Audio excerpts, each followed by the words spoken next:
Bonsoir à tous, bienvenue, nous sommes le mercredi 11 janvier. Comme chaque semaine, le pape a présidé ce matin l'audience générale. Le Saint-Père a poursuivi son cycle de catéchèse sur l'espérance en évoquant cette fois-ci un passage de l'Ancien Testament. Il s'agit du psaume 115 qui dénonce les fausses espérances dans les idoles.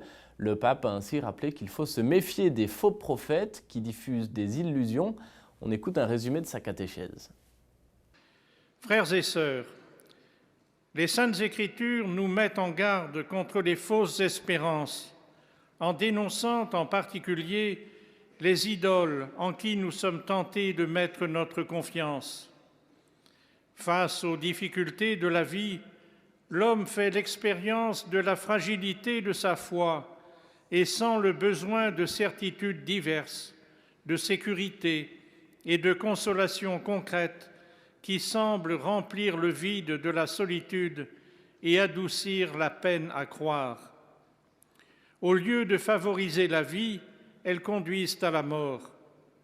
Telles sont les idéologies avec leurs prétentions d'absolu, les richesses, le pouvoir et le succès avec leur illusion d'éternité et de puissance, la santé et la beauté physique auxquelles tout est parfois sacrifié. Il est nécessaire, bien que demeurant dans le monde, de nous défendre de ces illusions du monde et de nous en remettre à Dieu qui seul donne sa bénédiction. Espérer en Dieu nous fait partager sa vie et fait de nous ses enfants. Nous recevons sa bénédiction et nous sommes sauvés. Et direction maintenant la Terre Sainte, à Bethléem très exactement, lieu de naissance de Jésus. C'est là que sont arrivés les rois mages pour saluer le Fils de Dieu.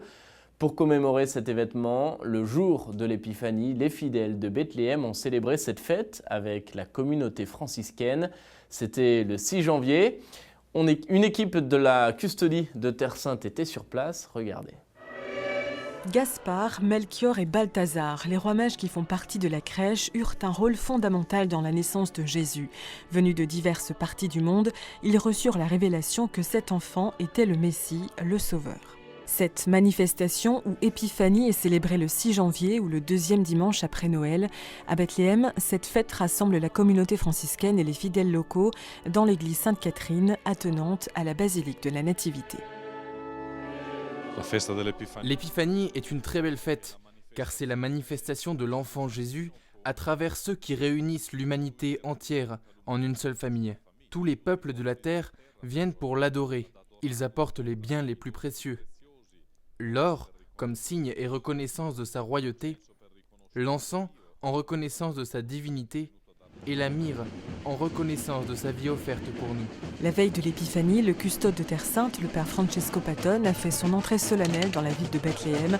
Sur la place de la Mangeoire, il a été accueilli par les scouts ainsi que par les autorités civiles et religieuses. L'entrée s'est conclue par une célébration liturgique chez les franciscains.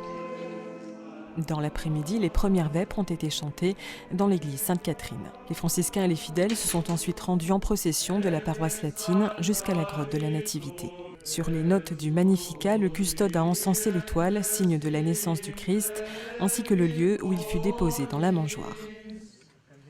La célébration répète chaque année le geste de ces astronomes qui, guidés par l'étoile, trouvèrent et adorèrent le Sauveur. De Bethléem, nous sommes de nouveau envoyés comme mages vers toute l'humanité pour annoncer que le Seigneur est né, que notre vie en a été transformée, pour annoncer que nous devons nous engager, afin que cette paix qu'il est venu apporter devienne réelle et concrète dans notre monde et dans notre histoire. Chaque année, nous fêtons à Bethléem la fête de l'Épiphanie et nous accueillons le custode de Terre Sainte. Pour nous, l'enfant Jésus est présent dans chaque cœur qui se transforme en une mangeoire pour l'accueillir. Voilà, c'est la fin de cette émission. Merci de l'avoir suivi. Je vous souhaite à tous une agréable soirée. À demain.